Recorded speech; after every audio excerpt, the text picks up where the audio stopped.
Today, I would like to talk about my spiritual life and the spiritual path that I've been on for over 28 years. This wisdom has helped me navigate the ups and downs of life, for lack of a better expression. People ask me a lot through the years, like, what is the reason you're still sane? What is the reason you keep going? Why have you not fallen by the wayside like other people? Definitely a lot of my peers who are no longer with us, like, what would you say is the key? And I would say that is my spiritual life. Hello everyone, and welcome to ERAS Uncovered. My name is Nick, and this video acts as an introduction in many ways. This is the video I've chosen to launch my YouTube channel, where I will produce many different series chronicling the eras of various artists, musicians, and bands in the pantheon of pop culture. If you have clicked on this video, then you probably already know that the focus of my first series will be Madonna, the queen of reinvention, the queen of pop herself. I chose Madonna for 3 reasons. 1, I'm a huge fan of her work. She's my favorite artist and the one I am admittedly most familiar with. I have all of her albums and even got the chance to see her in concert when she came to Dallas in March of 2024 as part of her celebration tour. Creating this series is very much a learn-as-you-go process for me, and choosing the artist that I admire the most, even if I don't agree with every choice she's made in her career, is the best place to start. 2, she's Madonna. I say this with no biases, as she's one of the most successful and widely recognized entertainers and human beings that have ever walked this earth. As of 2025, she has 18 multi-platinum albums, has sold upwards of 300 million albums, though some other reputable sources claim upwards of 400 million albums, and has earned a total of $1.6 billion in touring revenue across her career spanning 4 decades. In 2024, she set the record for the most attended concert ever for a female artist when she closed her celebration tour in Rio de Janeiro, Brazil, pulling a crowd of 1.6 million people, until the record was broken a year later in the same city by Lady Gaga, who will be getting her own series, eventually. 3. In 2025, Madonna announced that she would be reuniting with Stuart Price to record what she referred to as Confessions on a Dance Floor Part 2. This seemed like the perfect time to create the series that I've always dreamed of creating. I don't exactly know how the timing is going to work out, considering that neither the release date or official title have been confirmed yet as of the posting of this video. It's very likely that this portion of the video could already be outdated by the time you're watching this. I have planned this series to be composed of 16 different episodes, examining each of her studio albums and their respective eras, as well as side projects / extraneous releases within these eras to elaborate on how they all played out, followed by a final comprehensive eras ranking. Ideally, the final installment of this series will be released in conjunction with her next album release, as it will be the episode that chronicles Madonna's life since the conclusion of the Madam X era up to and following the release of Confessions on a Dance Floor Part 2. So, when we look at Madonna's discography, where do we begin? I considered many different methods. Do I uncover these eras in order? Do I uncover these eras in reverse order? Do I randomize these eras and hope for the best? After much consideration, I decided on none of these options. Instead, I chose to meticulously order this series in the way that I feel best tells the story of her career. Throughout this series, you will hear me refer to projects released prior to the era uncovered in their respective episodes. In this regard, you'll just have to watch each episode as they're released to collect those bits of context. Back to my original question though, where do we begin? To start our journey, we have to pick an era that's ubiquitously popular in Madonna's canon. This being the first episode, it has to be the era that grabs people's attention to get them invested in the rest of the series. It doesn't necessarily have to be the most iconic era, but it does have to be an era that is highly regarded within her fan base, has met massive critical acclaim, both contemporary and retrospective, and has the most credibility among the most highly regarded mainstream institutions within the music industry at the time of its release, like the Grammys or the VMAs. When considering all of these factors, only one era truly stood out among the rest, and that era is none other than Ray of Light.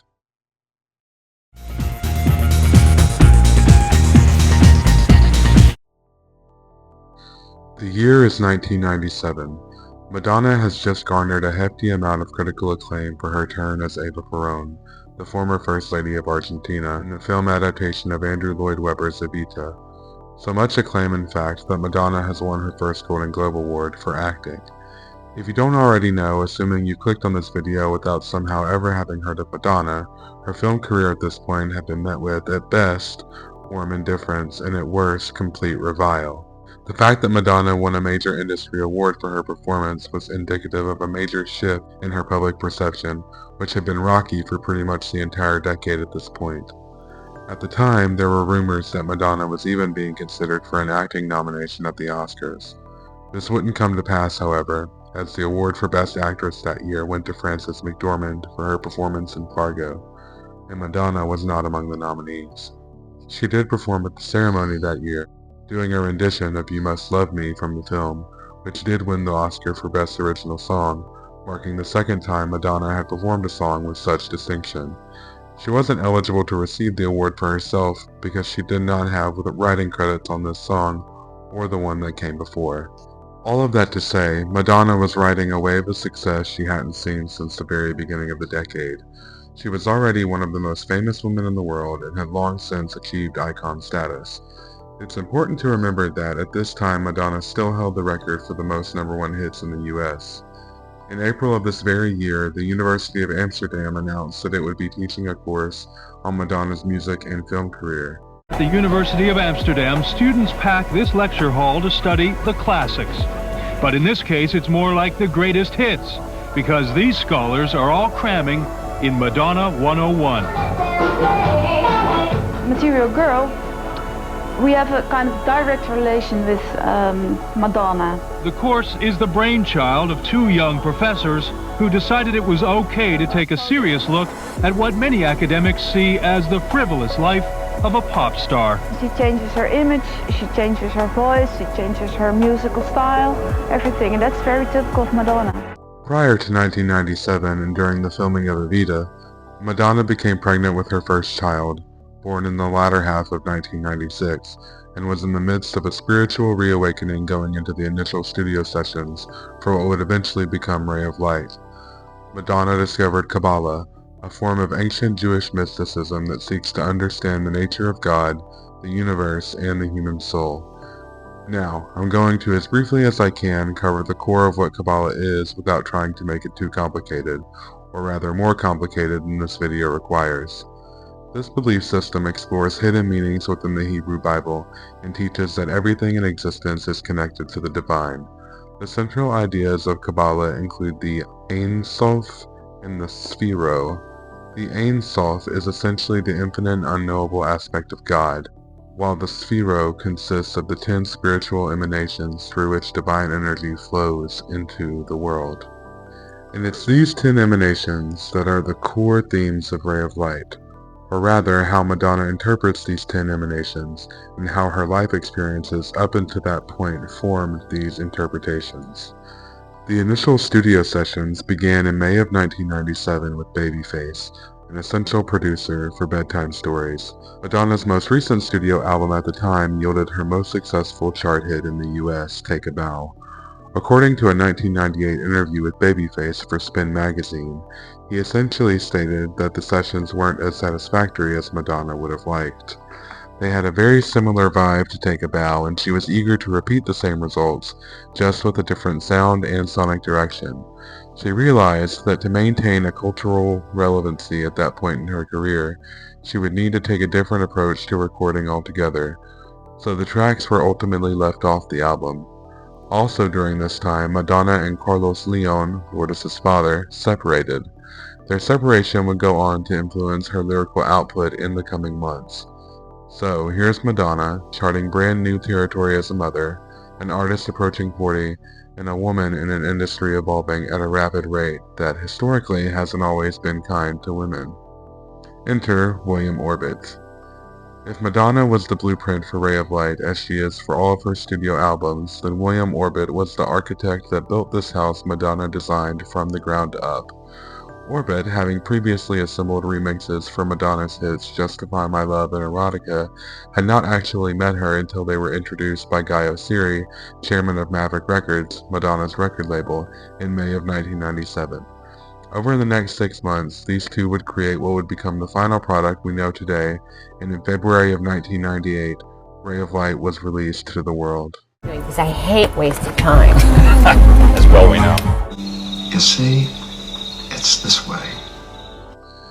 The album opens with Drowned World's Substitute for Love, which reflects on Madonna's own spiritual journey up to that point, as well as her desire to prioritize authentic love and human connection over the superficial lifestyle that fame afforded her.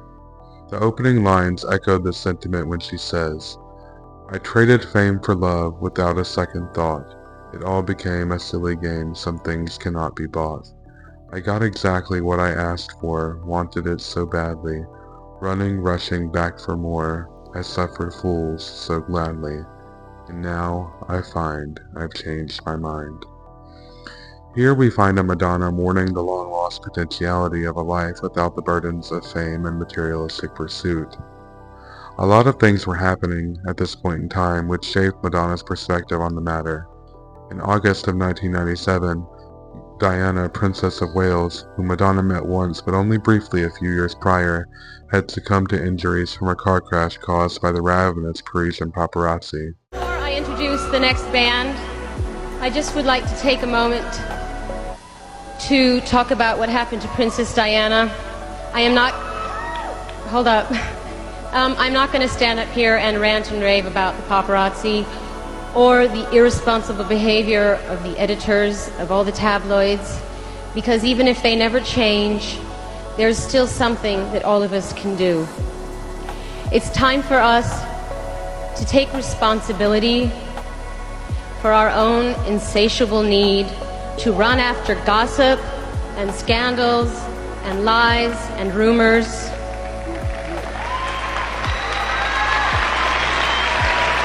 To live vicariously through other people's misery. And it's time that we realize that everything that we say and do has an effect on the world around us. That we are all connected, that we are all one. And until we change our negative behavior, tragedies like this will continue to occur. Just a month earlier, Diana had attended the funeral of Gianni Versace, the Italian designer that created the famous Versace fashion house. Gianni had previously created a number of looks for Madonna, and the two were very close, as she also was with his sister and muse, Donatella Versace. Madonna actually attributed the album track Swim, which sequentially follows Drowned World's Substitute for Love, as being partially inspired by his death. In Swim, she goes on to say, "We can't carry these sins on our back, don't want to carry anymore. We're gonna carry this train off the track, we're gonna swim to the ocean floor." There's an eagerness conveyed in Swim to end the cycle of death by violence that permeates itself in societies throughout all corners of the modern world. Versace was killed directly by a serial killer in Miami, while Diana was killed indirectly by the swarming, desperate, fame-hungry vulture mentality of the Parisian paparazzi. The last two lines represent the duality of Madonna's complicated relationship with fame. On one hand, carrying the train off the track symbolizes how Madonna indirectly pursues fame to feed her artistic ambitions, while on the other hand, swimming to the ocean floor symbolizes how she and others like her avoid and unsuccessfully reject the caveats that come with fame when it threatens the lives and security of herself and those she loves. These two tracks complement each other and make far more sense when viewed through the same lens. Towards the end of Drowned World's Substitute for Love, after Madonna has spent the choruses lamenting over whether or not to wait in vain for fame to give her the love she desires, or to pursue authentic love in spite of fame, she says, "Famous faces, far-off places, trinkets I can buy, no handsome stranger, heady danger, drug that I can try, no Ferris wheel, no heart to steal, no laughter in the dark, no one-night stand, no far-off land, no fire that I can spark." In listing all of these fruitless endeavors that have proved themselves as such to Madonna throughout her career, she rejects the notion that she ever needed them to feel complete or satisfied in life. All she needs is the authentic love she receives from the people in her life that complete her, specifically her daughter and first child Lola, otherwise known as Lourdes Leon. It's a powerful statement to say that had she never gone back to New York and things hadn't turned out the way they did, and that if she was still back in the Midwest teaching dance at the University of Michigan, then she would have found the love and wholeness she spent her entire life searching for, if she'd still become a mother. Ultimately, she and we as the listener will never know for certain if that's true, but Madonna insists that it is. This is a theme that will pervade the eras to come for the rest of her career. Though she insists she has no regrets, it seems that Madonna at least contemplates how peaceful her life could have been in comparison. These two opening tracks critique the shallowness of fame and the emptiness of materialistic values in ways that Madonna hadn't before. They challenge the listener to ponder whether or not they'd give up the peace and security of theirs and their loved ones' lives for Madonna's fame and fortune. And if you would, then why, and is it selfish to do so if you're only doing it for validation? Are the benefits worth the risks, and how do you live the rest of your life with the consequences once they outweigh the rewards of your pursuits? Madonna's answer to this question can be found in the music video for Drowned World Substitute for Love, which finds Madonna running from the aforementioned pitfalls of fame, avoiding harassment, unwanted attention, and the relentless nature of tabloid fodder, to return to the privacy of her home, where she's embraced by her daughter. Nothing else is more important to her. The song was Madonna's third single from Ray of Light. It wasn't eligible to chart on the Billboard Hot 100 at the time of its release, though it did peak in the top 10 in the UK. The video was met with controversy there due to the themes of the video, and relative proximity to the location, cause, and time of Princess Diana's death. Madonna has since performed the song on 3 of her tours, with the latest being a one-off performance on the Rebel Heart tour. My favorite of these is the one she did on the Confessions tour. I wish she would have put that live rendition on the Confessions tour live album, but alas, she chose not to release it for some reason. We've been robbed. She has never performed Swim.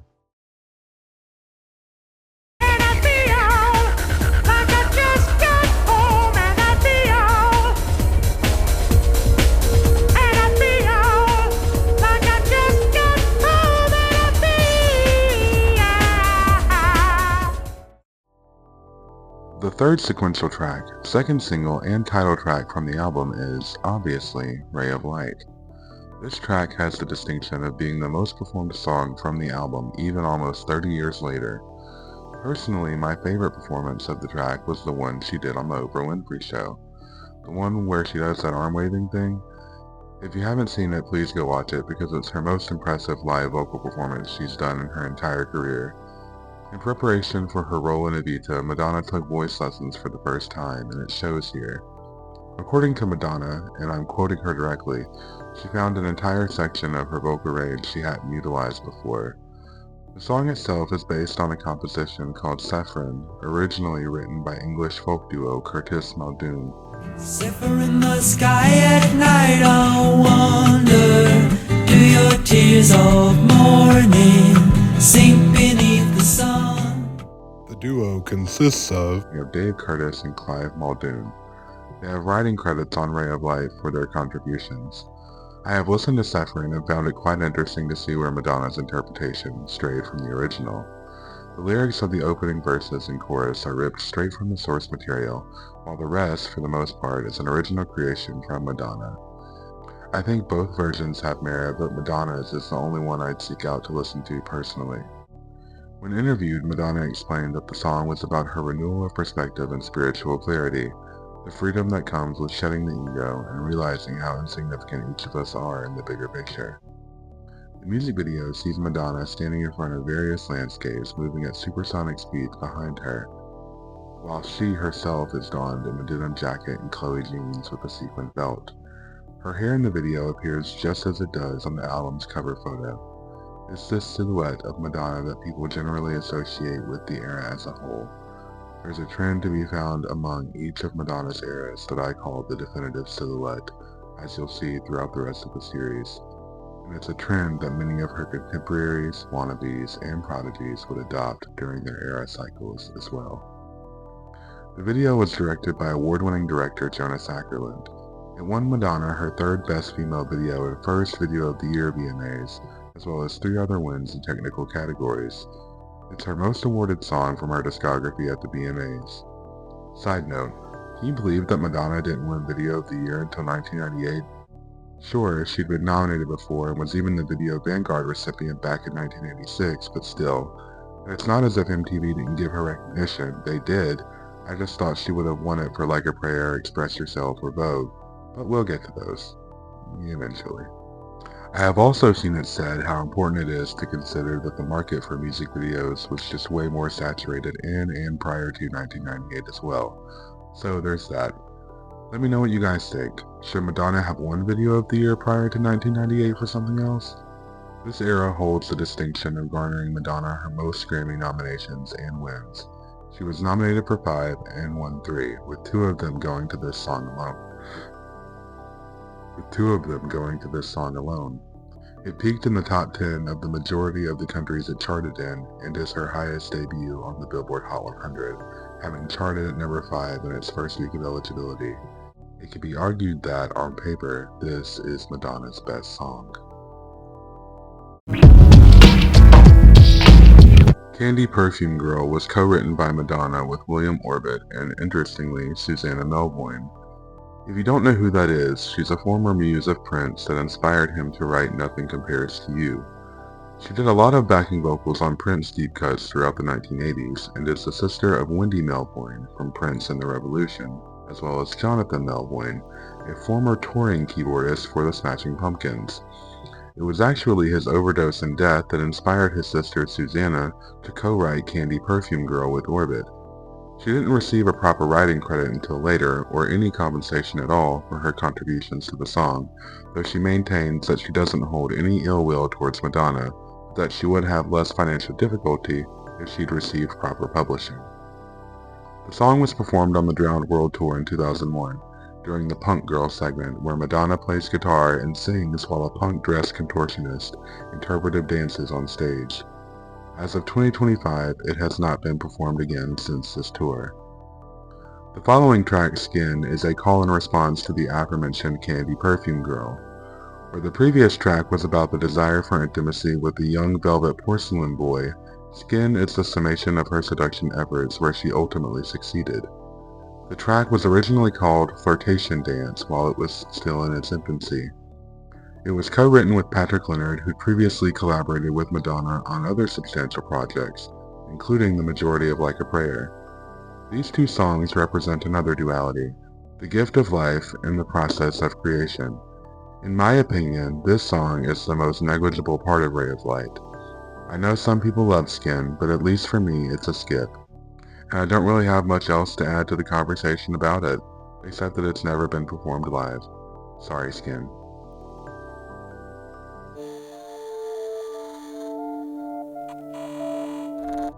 The 6th track on Ray of Light is Nothing Really Matters.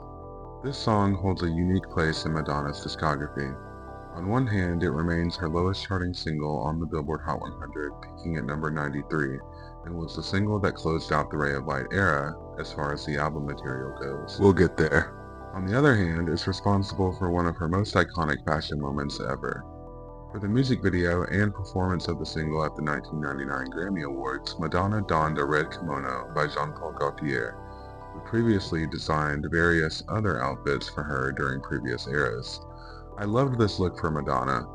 One of my favorite interviews she's ever done was with Larry King in 1998, and in it she had this exact hairstyle.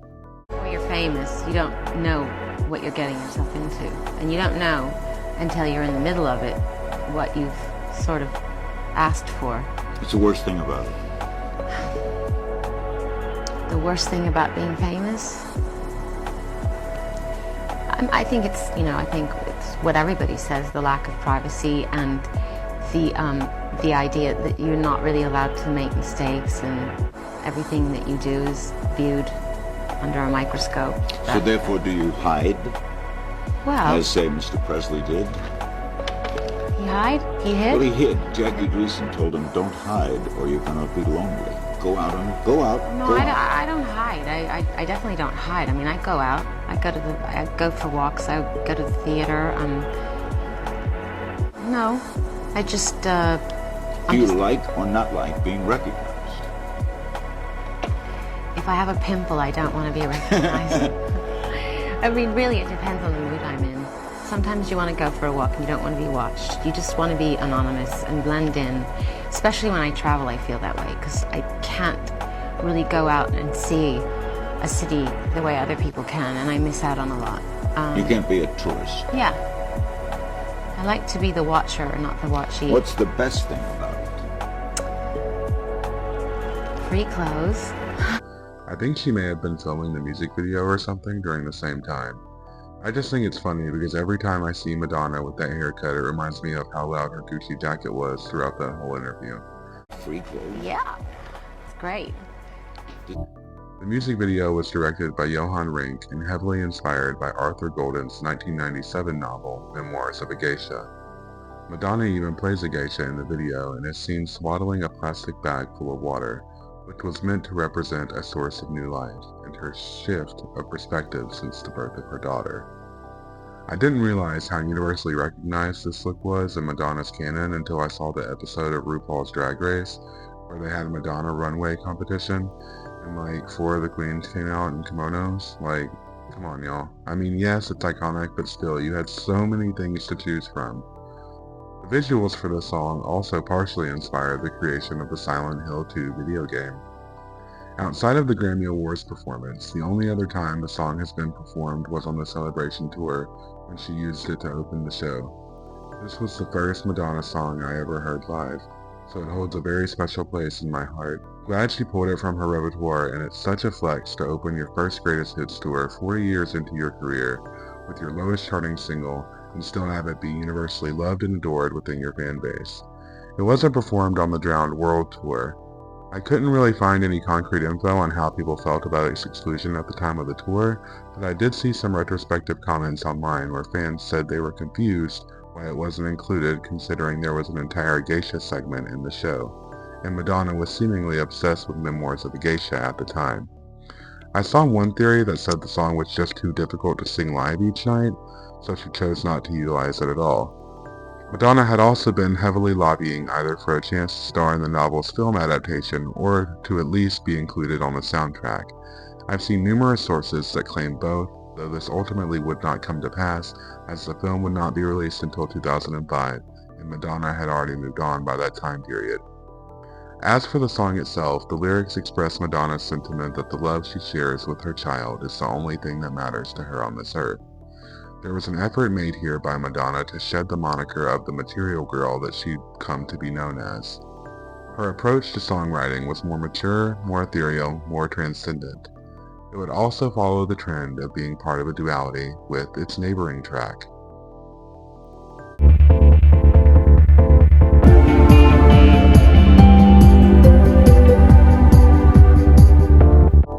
Sky Fits Heaven is the 7th track on Ray of Light. It works in tandem with the song that came before it in that it celebrates the connection between child and mother, though this track is much less discreet about it. One of the lyrics of the song specifically reads, "Child fits mother, so hold your baby tight, that's what my future could see." As though nothing really matters is about how the love between her and her child could withstand anything, Sky Fits Heaven establishes that Madonna's experiences with loss and trauma throughout her life, specifically the loss of her own mother, are what shaped her maternity, reframing those experiences as gifts from God culminating in the arrival of her firstborn child. "Everything I give you all comes back to me" is a line that Madonna repeats a lot throughout the previous track, and this goes hand in hand with Sky Fits Heaven. She's finally able to receive her own mother's love because she's able to give it to her daughter, actively healing her in the process. Contextualizing her trauma and giving meaning to it allows Madonna the opportunity to liberate herself from it. The sky is the all-encompassing grief that's brought her this far, and heaven is the love behind it. To fully appreciate the gift of love and to grow into the people we're meant to become, grief is necessary. It reminds me of a quote from Maya Angelou's memoir, I Know Why the Caged Bird Sings, one of my all-time favorite reads, in which Dr. Angelou wrote, "She comprehended the perversity of life, that in the struggle lies the joy." Allow me, if you will, to go off on a bit of a tangent for a moment. In her memoir, the aforementioned she that Dr. Angelou was referring to is her grandmother, whom she affectionately refers to as Mama in the book. Maya is watching Mama perform her daily chores, the same steady, repetitive work that she's done for decades at this point. She notes how Mama carries herself, upright, calm, and deliberate, with an unshakable inner strength and determination to see it through.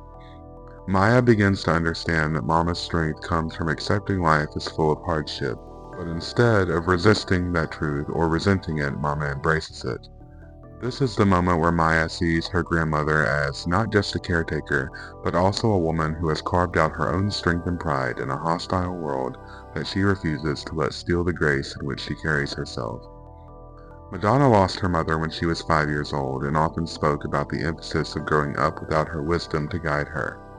While I can't confirm that this track was inspired by Angelou, Madonna has spoken many times about how Maya's poetry has inspired her own. Even though Madonna's daughter will never meet her grandmother, Madonna will model her maternity after the mother she was never meant to have growing up.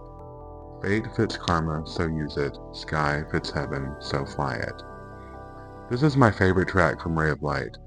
It was remixed in the fall of 1998 and sent to nightclubs throughout the US as a promotional single, eventually reaching a relatively low peak of 41 on the Dance Club Songs chart compared to her other placements on the same chart historically. Seeing as how it was never released commercially or sent to radio as an official single, it was ineligible to chart on the Billboard Hot 100 at the time, though it was a B-side when Drowned World Substitute for Love was released as the third single from the album. When you look at the order of the singles from the album, the two singles prior to Drowned World Substitute for Love were Frozen and Ray of Light in that order. In my opinion, I think Sky Fits Heaven should have been the obvious choice for the third single, and would have at least reached the top 20 of the Hot 100 if it were. Also, there's a line of the song that was lifted from a poem called What Fits that was in a Gap ad released in the early 1990s, written by Max Black. Sky fits heaven, so ride it. Child fits mother, so hold your baby tight. Lips fit mouth, so kiss them. And the face they adorn remind you of someone you once knew, some hot night long ago. Familiar as these blue jeans that fit like a glove, like an old lover coming back for more. Curved into the shape of your thigh like they were custom made to do just that. He allowed Madonna to use the excerpt in exchange for not being officially credited for it. The song was performed in between Merg Girl, the closing track, split into two parts featuring flying acrobats and Madonna in harness as well on the Drowned World tour. The performance is just as massively underrated as the track itself. It has not been performed live since 2001.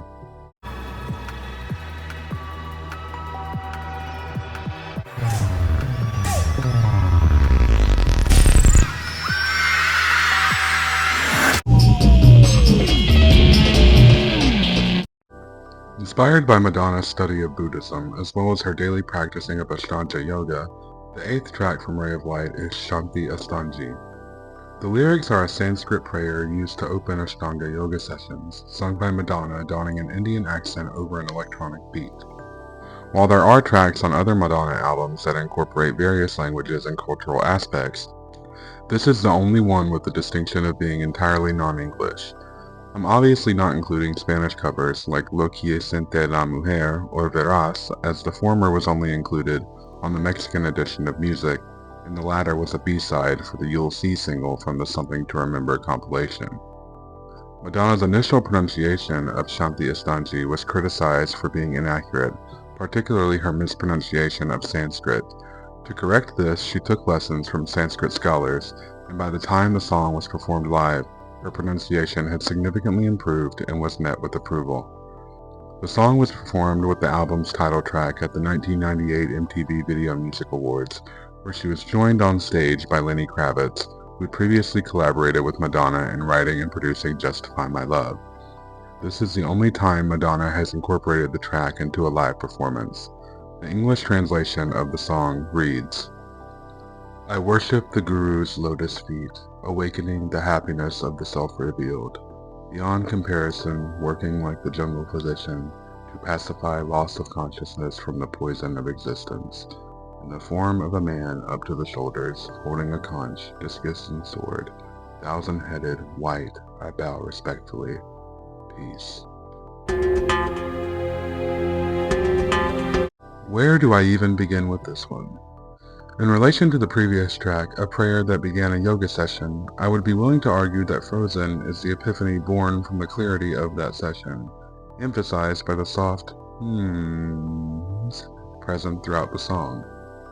Co-written by Patrick Leonard and produced by William Orbit, Frozen is the 9th track from Ray of Light. More recently, the various different remixes of the track by Sickick gained traction on social media sites like TikTok and Instagram, helping it to go viral in the process. It was originally released at the very beginning of 1998 as the lead single from the album. What I wouldn't give to have heard this song when it first came out. The string arrangements on the track are lush and so intensively beautiful. The way Madonna harmonizes with the strings sets the tone for the ethereal and otherworldly aspects of the album that, at the time, was soon to come. Lyrically, it can somewhat come off as a retread of Open Your Heart from her True Blue album, though I like to think of it as a reinterpretation of the same concept. In the original, Madonna is confident that she can break the barrier and successfully guide her lover to her loving embrace. The upbeat nature of Open Your Heart mirrored this, perhaps inspired by her zest for love that she was feeling at the time, having just gotten married to Sean Penn, whom she still refers to as the great love of her life. However, on Frozen, that forthright confidence is completely stripped away and replaced with a quieter, more subdued, vulnerable, and haunting uncertainty. Instead of saying that she holds the lock and her lover holds the key, she instead pleads with her lover to allow her warmth to melt his heart of ice. The tone is distant and sparse, almost barren in nature. The barrenness is represented in the iconic music video directed by Chris Cunningham, who would go on to direct All Is Full of Love by Bjork, which is another one of my favorite music videos ever created alongside this one. As far as music videos go, this is one of Madonna's very best. Unfortunately, it was overshadowed by the music video for the more recently released title track by the time that year's VMA Awards rolled around. In the video, inspired by The English Patient and the work of dancer Martha Graham, Madonna plays a gothic witch-type figure drenched in a black Jean-Paul Gaultier designed dress. Throughout the video, she morphs into a murder of crows at one point and is pursued by a black dog while she stands in place, levitating above the ground in the middle of a barren and deserted plain. Madonna is the only person to appear in the video throughout its duration. I don't know if it's ever been said, but I often wonder if this song was written about Sean Penn from the outset, years removed from their tumultuous marriage. At least tangentially. Picture it. Madonna is in the midst of one of her intensive, reflective yoga sessions. While deep in meditation, she has an epiphany that perhaps she is the holder of both the lock and the key. Perhaps the reason her relationships haven't been successful in the past is because she sought external validation from various different lovers as a means of completion, not companionship. I think this song was written from the point of view of Madonna's inner desire, when she fully shed the ego and engaged with the spiritual realm, speaking directly to herself. The lyrics read, "If I could melt your heart, we'd never be apart. Give yourself to me, you hold the key." As well as, "Love is a bird, she needs to fly, let all the hurt inside of you die, you're frozen when your heart's not open." Madonna was really going through it during these writing sessions. To reflect on your past relationships with such clarity takes a great amount of discipline. For this reason, Frozen was chosen to lead into the Ray of Light era. The song itself was actually leaked online in January of 1998 in low quality, then was eventually serviced to radio stations as the album's lead single the following month. It would go on to reach number 2 on the Billboard Hot 100, her 6th single to achieve that feat, and would become the highest charting track on the album as a whole as well. It was blocked from reaching the number 1 spot by Casey and JoJo's All My Life. The song was a huge hit for Madonna elsewhere also, peaking atop the charts in the UK and promoting the song in various different countries. My favorite performance of Frozen is the one she did on April 6, 1998 in Japan, as part of the Hey Hey Hey Music Chant program on Fuji TV. In it, she performs in the exact same outfit, perfectly miming her movements in the music video. with William Orbit performing alongside her on stage, and it is just completely breathtaking. I just know the Japanese fans were loving this. She manages to move in slow motion in real time, which can come off incredibly corny if not done with precision, but she nails it. If you haven't seen it, please go watch it. The henna tattoos Madonna wore during the filming of the music video hadn't faded yet, and she incorporated them into the performance seamlessly. The release of Frozen didn't come without controversy in some other parts of the world, though. In Belgium, the song was labeled as plagiarism when a judge ruled that the opening 4-bar theme was taken from Ma vie fout le camp, which in English means My Life's Getting Nowhere by Salvatore Acquaviva. The song was banned from being played on Belgium radio, and Acquaviva even planned on pursuing further legal action against Madonna, wanting a portion of her copyright gains from the song as well. Ultimately, this would not materialize. While the case was still ongoing, in 2009, Madonna performed it in Belgium anyway during her stop in the country on the Sticky and Sweet tour. Eventually, the decision was reversed in 2014, thus ending the 8-year ban of the song in the region. She's performed it as recently as the Celebration tour, but my favorite tour performance of Frozen was when she included it on the set list for her Reinvention tour. Truly an iconic performance.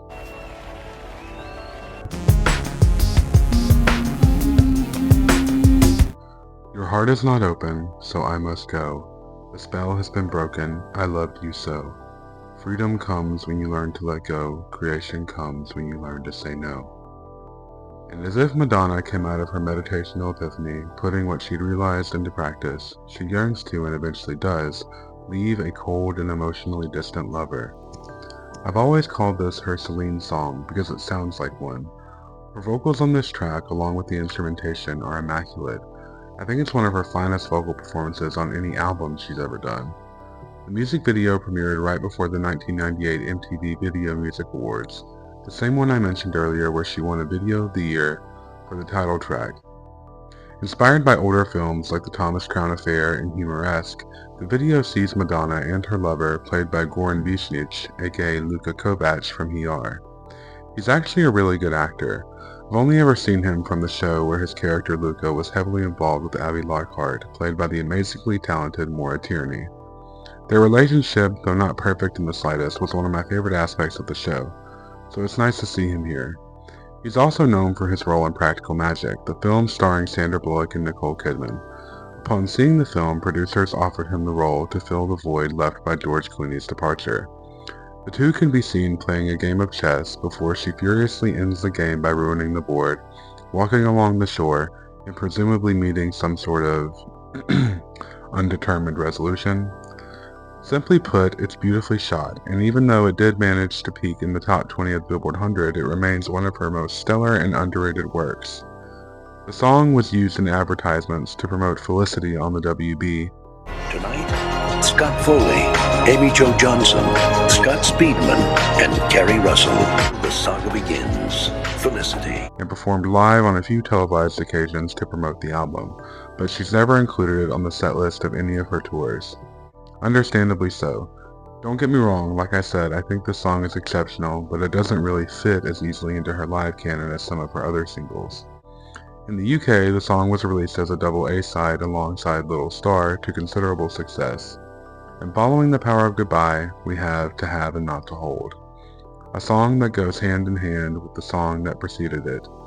For me, it perfectly captures that precious space inside the soul where former lovers go, when you have the memory of someone but are unable to hold them. The demo version that's made the rounds online is the one I prefer to listen to. Lyrically, it's a torch song set to a soft trip-hop techno beat with Indian influences. For those who aren't familiar, a torch song is a sentimental ballad that expresses unrequited love, heartbreak, or devotion for a lover that's absent. Throughout the song, Madonna repeats Abahu Paru Shakaram in the background, connecting all the way back to Shanti Astanji, where it's also referenced throughout. Abahu Paru Shakaram in the context of the chant is describing Patanjali, the sage who compiled the Yoga Sutras, and through repetition, he's being invoked as having a partly human form, a divine being often depicted as half man, half serpent. If you break it down linguistically, Abahu means from the shoulders or upper arms, and Purushakaram means having human form. When said as Abahu Purushakaram, it quite literally means the one whose upper body has the form of a man. Fitting, considering these two songs are rumored to have been at least somewhat inspired by the dissolution of her relationship with Carlos Leon. Madonna hasn't performed The Power of Goodbye since the 1990s, and she has never performed To Have and Not to Hold live at all. The Power of Goodbye. We're letting someone go.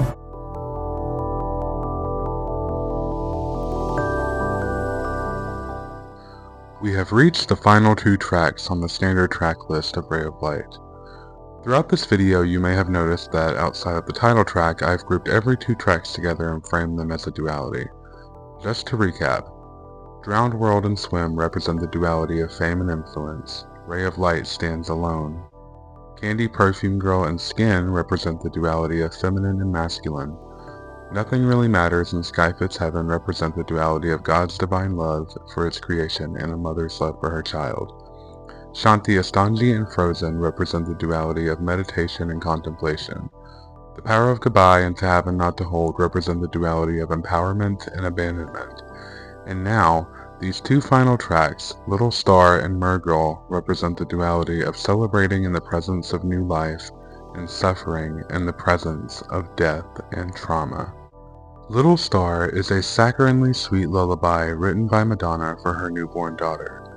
It is genuinely the sweetest song in her entire discography, and whenever it comes on and I happen to look at my cat, Annie, I start to well up. It was released as part of a double A-side with The Power of Goodbye, but only in the UK, where it peaked at number 6 on the charts.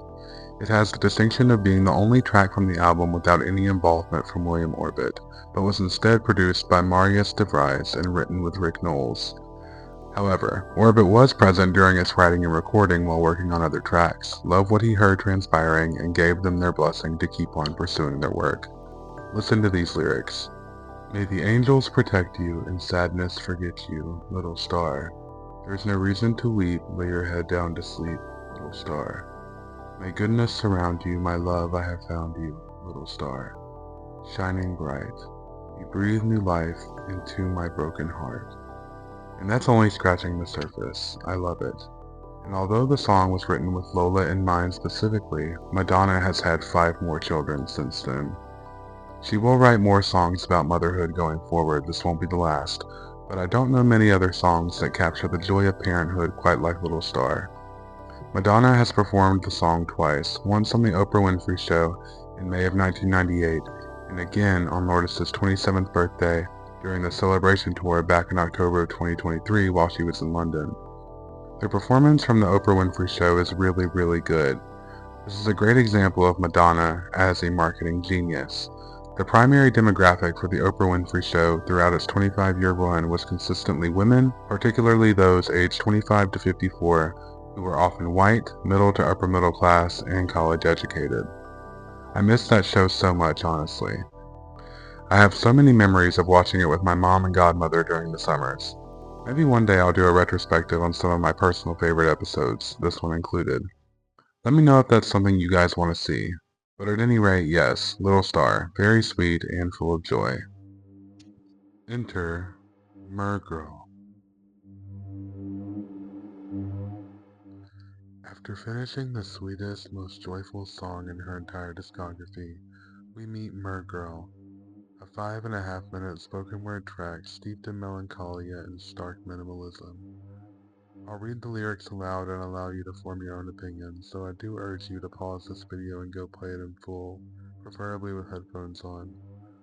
The track begins, and if you close your eyes, the sound gives you a feeling of submergence, as if we're being pushed down, buried beneath the ground.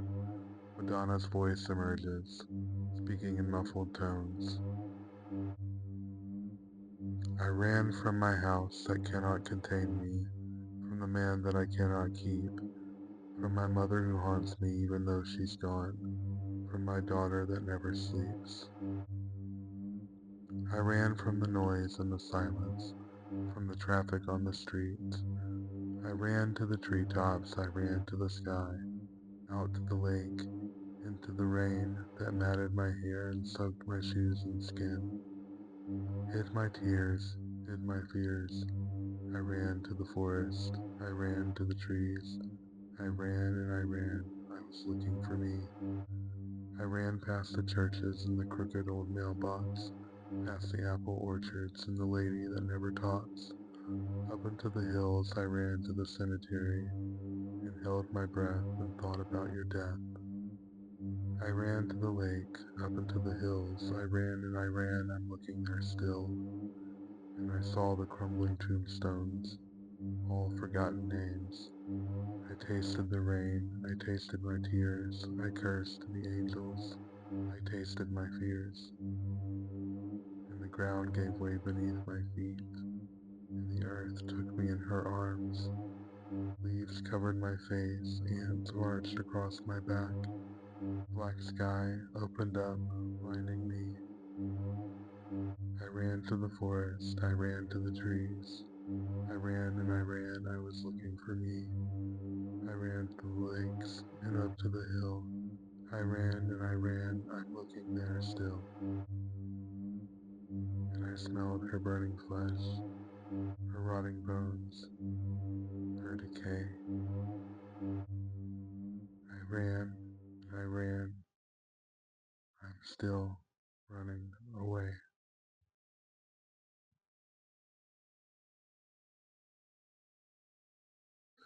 If you've lost a parent when you were a kid, or maybe even if you haven't, you can understand why this song is so resonant with a large majority of her core fan base.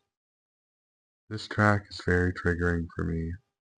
I just read it aloud for the sake of this video, but I don't listen to it often, and I didn't listen to it while writing this review because it's just too relatable and just too raw. That being said, I think this track is a necessary listen if you're trying to explore the depths of who Madonna is as a person, her vulnerability, and how she brings that into her artistic expressions.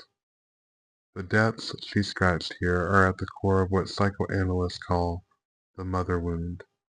This phenomenon represents the impact of maternal figures on the developmental psyche, whether that be through maternal abandonment, intentional or non-intentional, or through the realization in becoming a mother, you are no longer the center of your own universe, that mortality is ever encroaching. The time you have left is the most precious resource you can provide for your child, so you must approach every act with vigilance. Madonna has performed the song on the Drowned World Tour and during the 2016 shows Madonna Tears of a Clown, as part of the Rebel Heart Tour exclusive for her Australian fans, and later on again in Miami. She hadn't performed in Australia since the Grilly Show tour in the early 1990s.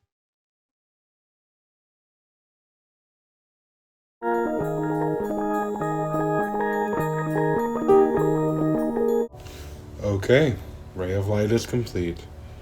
Or is it? Go ahead and sit back down there, bud. We got some ground to cover.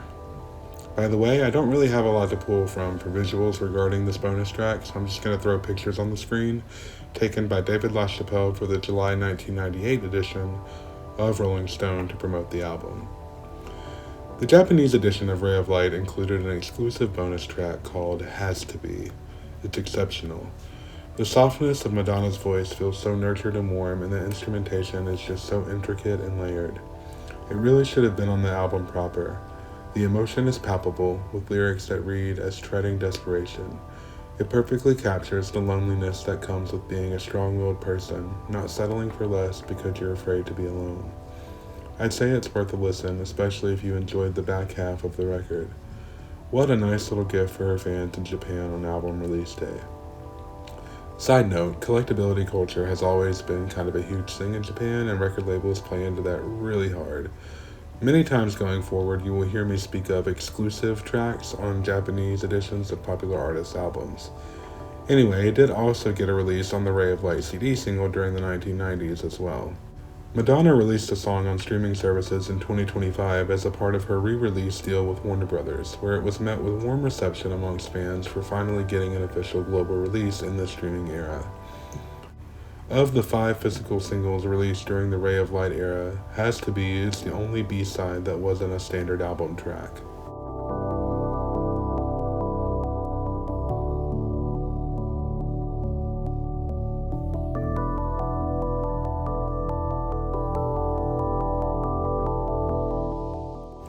A decent amount of unofficially released material from this era has surfaced in the nearly 30 years since Ray of Light came out. I used the Wikipedia page that lists Madonna's quote-unquote unreleased songs to compile an official list, plus a few that I found on my own. Again, for the sake of visuals, I've decided to use various magazine covers from throughout the Ray of Light era. The photo you're seeing on the screen right now is of Madonna at the 1998 VH1 Fashion Awards wearing the bright yellow satin gown designed by Oliver Thayskins. That moment is actually famous in fashion history. It was the appearance that catapulted Thayskins' career and made him widely known in the industry. The dress is now considered one of his iconic early pieces. Victorian influence structure, tightly cinched waist, dramatic skirt, and that unmistakable luminous yellow. Please feel free to explore these additions on your own time, using this video as a reference point. The demo tracks include Be Careful, co-written with Patrick Leonard, is rumored to be an early version of the track she did with Ricky Martin for his debut album. It's not entirely known if the supposedly leaked version is actually legitimate or just a fan creation.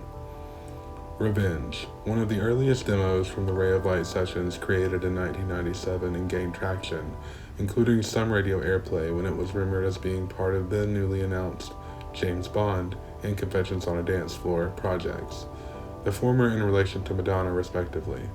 Lyrically, the song is about the fruitlessness of revenge. Gone, Gone, Gone, a song written with Rick Knowles in 1997 before William Orbit was attached to the project.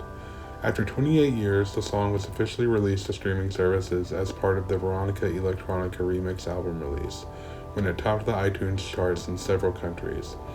The tribal beat on this one will get stuck in your head if you're not careful.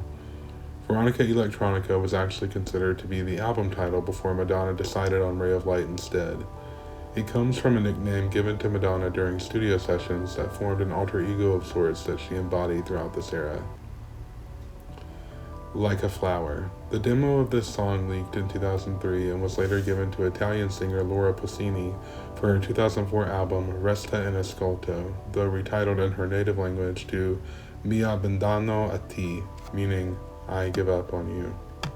No Substitute for Love is an early version of the opening track, stripped of its sample with a few minor alterations to the lyrics. Never Love a Stranger and I'll Be Gone are two tracks from the Babyface sessions eventually leaked in 2019. Throb the Oceans, which is an early version of Candy Perfume Girl that features the demo vocals from Susanna Melvoin. This version is very different from the version that ends up on the album. You'll Stay, a song produced by Patrick Leonard, leaked in 2019. Flirtation Dance, an early version of Skin produced by Madonna and Patrick Leonard. Regresando, a collaboration of Madonna and Patrick Leonard's rumored to be a mistranslation of regresando, meaning returning. This song has never been leaked. Of these, I'd recommend Like a Flower, Revenge, and Gone, Gone, Gone as the essential listens, and No Substitute for Love if you're curious as to how the original version of Drowned World was conceptualized.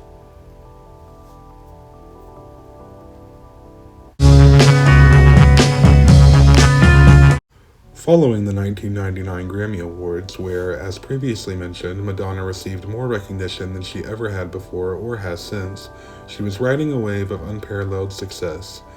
With Evita and the release of Ray of Light in sequential order, she'd completed her arc of becoming a reformed, more mature-sounding Madonna. So, why not cut loose a little bit? In May of 1999, Madonna teamed up with William Orbit once again with a different objective in mind. She'd been tapped by Mike Myers and the production team behind Austin Powers' The Spy Who Shagged Me to contribute a song to the soundtrack. What came of this was a 1960s psychedelia-influenced dance-pop classic in the form of Beautiful Stranger. Inspired by Andy Bird, one of Madonna's former boyfriends, the song is about pining, a magnetic attraction to someone you don't quite know all that well. The music video features Madonna dancing in a retro nightclub while being pursued by Mike Myers in character as the titular Austin Powers. The two first met on SNL in the early 1990s when Madonna hosted the show, and their comedic chemistry and timing is quite on point and still awkwardly charming. Do a duet with Madonna. I don't like that Madonna. She's a cover. She's a tramp. still, that's some body she has. You should have that body. Did you see her legs? They're like butter. The song peaked at number 19 on the Billboard Hot 100 due to strong radio airplay, though it wasn't commercially released in the United States. It also peaked at number 2 in the UK and won Madonna another Grammy Award for Best Song for Visual Media. She's never done a televised rendition of the song, however she did perform it on the Drowned World Tour, once in Chicago in 2008 as part of her Sticky and Sweet tour per fan request, an a cappella rendition during the Nashville show of her Rebel Heart tour in 2016, and the Miami Tears of a Clown show. It has also appeared on each of her greatest hits compilations since its release. You're going the right way for a smack bottom. I hope so. Ooh. Yes. It's good to be me. Yes.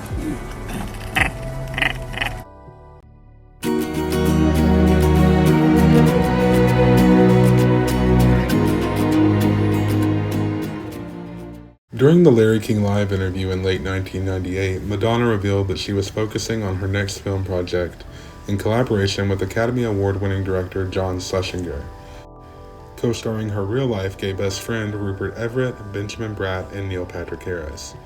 The film follows a woman named Abby, played by Madonna, who has a one-night stand with her gay best friend, Robert, which results in her giving birth to a son that they attempt to co-parent in the ensuing years amidst a nasty custody battle. There is a series by a YouTuber named Todd in the Shadows called Cinemadonna, where he covers her entire filmography. If you're curious and you want a good, informative laugh on why this film sucks so much, go watch his video. It won Madonna her 4th of 5 Golden Raspberry Awards for Worst Actress. It was a box office bomb and a critical disaster. Not uncharted territory for Madonna's film career, unfortunately. Though it is a bit unintentionally hilarious if you have the patience for it. However, as a fan of Madonna's music, I must say that something good came out of it, the soundtrack, co-produced and assembled by Madonna and William Orbit. It features 2 tracks performed by Madonna herself. One of them you might have already heard, the cover of Don McLean's American Pie. Personally, I love this cover, though a lot of rock purists disregard it. McLean himself even praised Madonna's cover. It was a huge hit pretty much everywhere across the entire planet except for America, ironically enough. Get this, it was number 1 in Australia, Canada, Germany, Hungary, Iceland, Italy, Norway, Romania, Scotland, Spain, Sweden, Switzerland, and the UK, but only peaked at 29 in America. And those are just the number 1s. It landed in the top 10 in every single other country it charted in except Japan. The music video features Madonna and Rupert Everett in character as Abby and Robert, dancing in front of an enlarged American flag while vignettes featuring a diverse array of American life flashes on screen throughout. The video itself garnered controversy when it featured scenes of a lesbian couple kissing. Whatever, it's stupid to think that would even be controversial. Who cares? Anyway, there's another song by Madonna on the soundtrack as well, Time Stood Still. It's a beautiful ballad where Madonna reflects tenderly on a bygone friendship, wondering and pining for what might have been. It's a really beautiful song that, when placed alongside the film, makes me wonder if it's actually about a woman falling in love with her gay best friend. Something that does happen fairly often in the gay community, speaking from experiences of myself and others I know personally. The soundtrack was released in February of 2000, with the film's release 2 weeks later in March. No other singles were released from the soundtrack, which peaked at number 34 on the Billboard 200 Albums chart. It was a fair drop-off from the success of Ray of Light, which had a peak of number 2, but it was supporting a film that didn't have a substantial cultural impact, financially or otherwise, nor was it a studio album. Madonna didn't heavily promote American Pie, as there was never a live performance of it until the Rebel Heart tour in 2016, where she mixed it in with another song from that respective album/era. American Pie fell off the charts after 9 weeks. No further promotion for the next best thing was planned following the film's reception, given that Madonna was already well into her second trimester of her pregnancy with son Rocco Ritchie, thus effectively ending the Ray of Light era as a whole in May of 2000, as her next era was just around the corner. More to come on that at another time.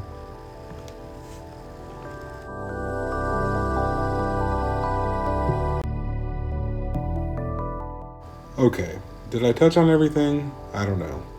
I hope so, because if any era deserves it, it's this one. So, what are my final thoughts? It's easy to see why this era is Madonna's most definitive when it comes to her artistry and her image.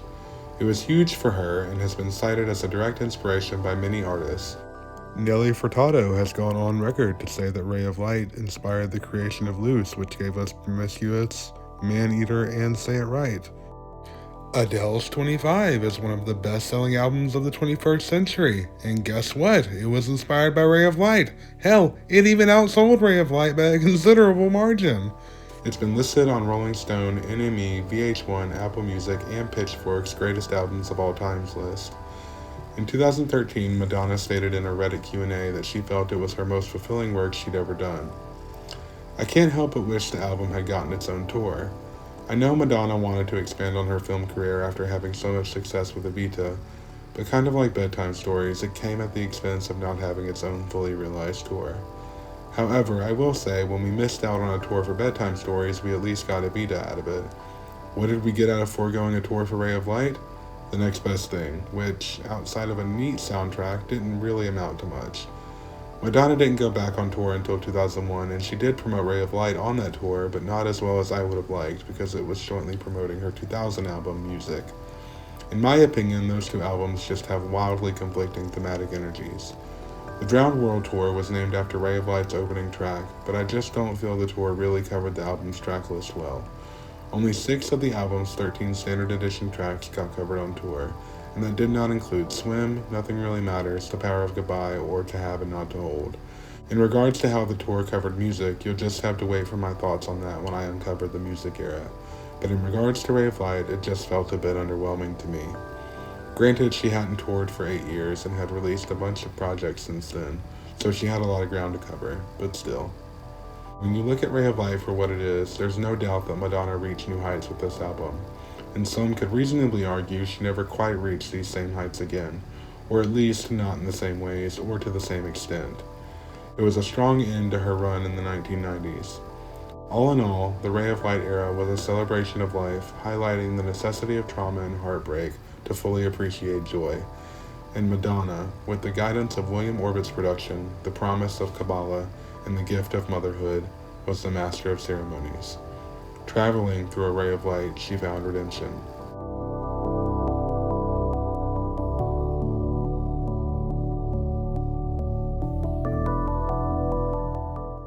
So, what are you guys' thoughts on Ray of Light?